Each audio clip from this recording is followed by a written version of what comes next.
Hello friends, मैं doctor गौरव गंगवार।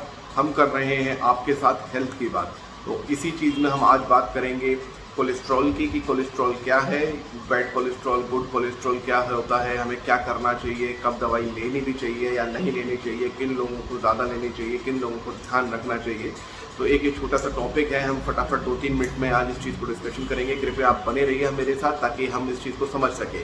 हम बात करते हैं कि हमें ऐसी ज़िंदगी या जीवन शैली जीने को मिले जिसमें हमें दवाई कम से कम खानी हो, हम अपनी प्लानिंग से, हम अपनी जागरूकता से दवाइयों से दूर रह सकें और एक हेल्दी फिटनेस लाइफ जी सकें। तो देखिए दोस्तों, कोलेस्ट्रॉल क्या होता है। कोलेस्ट्रॉल हमारे शरीर में मिलने वाला जो घूमने वाला वसा है वो उसे कहते हैं। इसलिए 3, 4, 5 प्रकार का होता है, जिसमें LDL यानी लो डेंसिटी लिपोप्रोटीन, यानी VLDL very low density lipoprotein, triglycerides और HDL होता है। इन सब के साथ हम टोटल करके देखते हैं तो वो होता है हमारा कोलेस्ट्रॉल।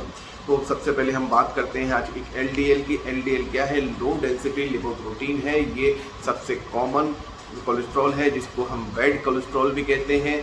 हमारे यहाँ शरीर में कोलेस्ट्रॉल नॉर्मली लीवर में बनता ही बनता है। कोलेस्ट्रॉल हमारे शरीर के हर अंग, हर कोशिका में मिलता ही मिलता है और ये सेल निर्माण के लिए, नॉर्मल सेल मेम्ब्रेन के निर्माण के लिए ज़रूरी होता है।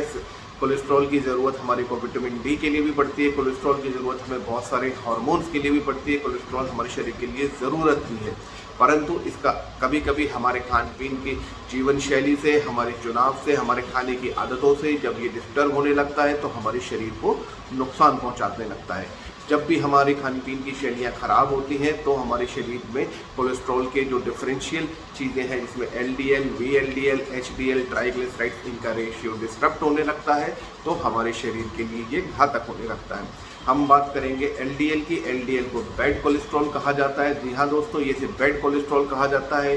ये क्या करता है? हमारे लीवर से सारा फैट लेके सेल कोशिकाओं तक, धमनियों तक पहुंचाता है और ये LDL ही है जो कॉज होता है हमारी धमनियों के किनारों पे एक प्लाक बनाने के लिए। उसकी धमनियों को ये ब्रिटल बनाता है, उनके किनारे चर्बी को जमाता है।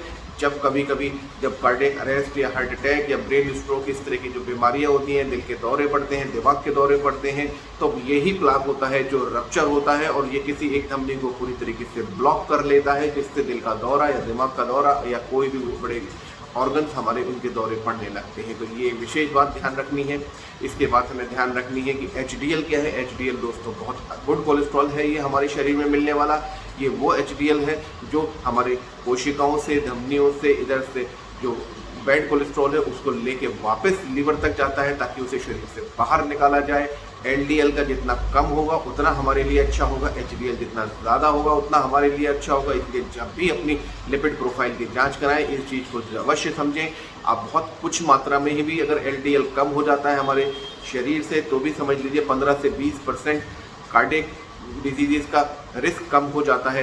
LDL को जितना हो सके यानी 100 से हमें नीचे रखना बेहतर रहता है और HDL को हमें 50 से 60 के आसपास रखना बेहतर रहता है। अब हम बात करेंगे कि हम कोलेस्ट्रॉल को कैसे नियंत्रित कर सकते हैं। तो उसके लिए हम आपसे कहेंगे कि हमें स्मार्टली अपनी खाने की चीज़ों को अपनाना चाहिए। हम अच्छी चीज़ें खाएँ, हम फिश खा सकते हैं, हम वेजिटेबल्स खा सकते हैं, हम रेड मीट से तौबा कर सकते हैं, हम इन चीज़ों को दूर रखें अपनी डाइट से। इसके अलावा हम फ्रेश वेजिटेबल्स हैं, हम वेजिटेरियन डाइट की तरफ जाएं, बहुत अच्छा रहेगा। इसके अलावा हम जब भी खाने में इस्तेमाल करें तो हम अनसेचुरेटेड फैट्स का, पॉली अनसेचुरेटेड फैट्स का, मोनो अनसेचुरेटेड फैट का इस्तेमाल करें, ना कि हम सेचुरेटेड फैट का इस्तेमाल करें। इसके अलावा हम अपनी फिजिकल एक्टिविटीज़ को बढ़ाएं, हम टोबैको को ना करें। आज एंटी टोबैको डे भी है, हम टोबैको को ना करें। और अगर हमारे को कोई कार्डियोवैस्कुलर डिजीज़ है, हमारे को ओबेसिटी है, हमारे को डायबिटीज़ है, हमारे को हाइपोथायराइडिज्म है, हमारा वज़न ज़्यादा है, हमारे को मेहनत करने में सांस फूलती है, इस तरह की कोई भी चीज़ें हैं तो अपने डॉक्टर से मिलें,